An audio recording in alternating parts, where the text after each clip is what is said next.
Seguindo a tradição dos kobolds, eu, Embar, deixei o subterrâneo para entender os costumes da superfície.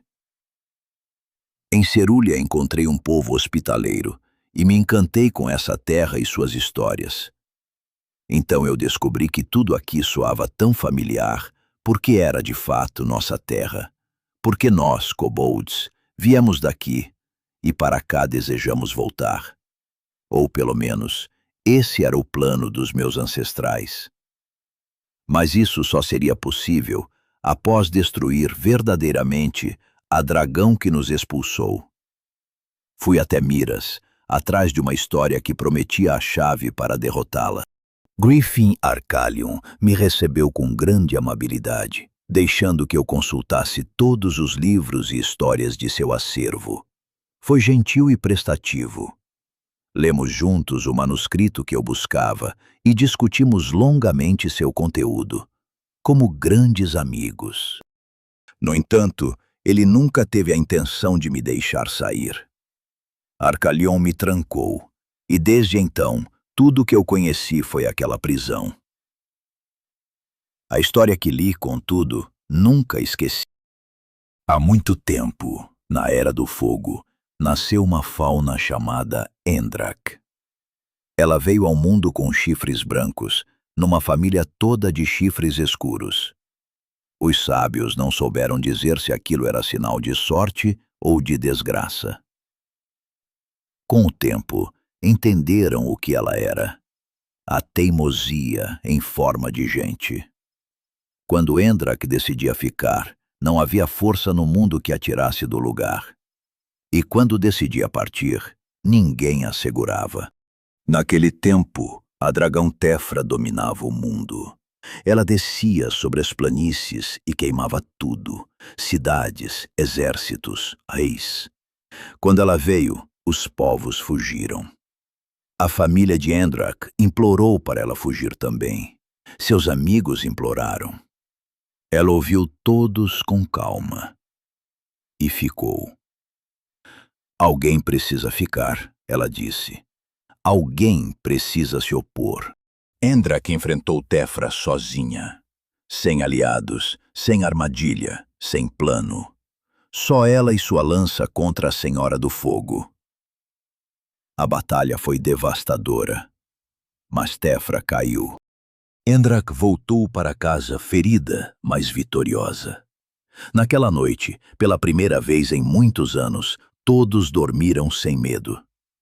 Achavam que o pesadelo tinha acabado. Mas quando o primeiro raio de sol tocou a planície, Tefra abriu os olhos.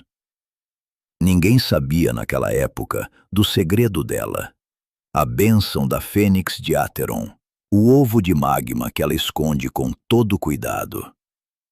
Enquanto esse ovo existir, a morte não significa nada para ela. Tomada de ódio, Tefra foi atrás de vingança. Endrak viu o fogo crescer no horizonte e estava ferida demais para lutar de novo. Só pôde assistir. Tudo aquilo que tinha lhe dado razão para ficar de pé, sua mãe, seu pai, seus irmãos, seus vizinhos, os rebanhos, as casas. Tudo virou cinzas diante dos olhos dela. Em seu último suspiro, amaldiçoou a própria sorte. Tinha vencido, e a vitória não valera nada. Revoltou-se contra a injustiça de uma dragão que renascia por uma bênção que não merecia. Seu ódio ardeu com tamanha sinceridade e força que alcançou os céus. A deusa Aplistra escutou aquela revolta. Para a deusa da guerra, batalhas se decidem pela força, pela astúcia, às vezes pela sorte, mas nunca deviam ser decididas de antemão pelos deuses. Aplistra não podia devolver a Endrak a vitória que seu pai, Atheron, havia roubado. Mas podia lhe dar a arma capaz de destruir o ovo de magma. Então plantou uma semente para que os descendentes de Endrak um dia colhessem. A lança na mão de Endrak começou a arder até ficar incandescente. Endrak agradeceu a dádiva, mas sabia que estava fraca demais e que a lança sozinha não bastaria contra Tefra naquele dia. Então cravou a lança no chão, fundo, sob as cinzas da própria vila. O calor foi se dissipando e a terra se fechou sobre ela. Foi isso que eu encontrei em Miras. Tefra nunca foi morta. Ela só pode ser contida, porque o ovo de magma traz de volta toda vez. E existe uma arma capaz de destruir esse ovo. A lança incandescente, enterrada sob as cinzas daquela vila. Segundo o registro, ela ainda arde lá embaixo. Ela espera e chama pela linhagem de Endrak para entregar a vitória que lhe é de direito.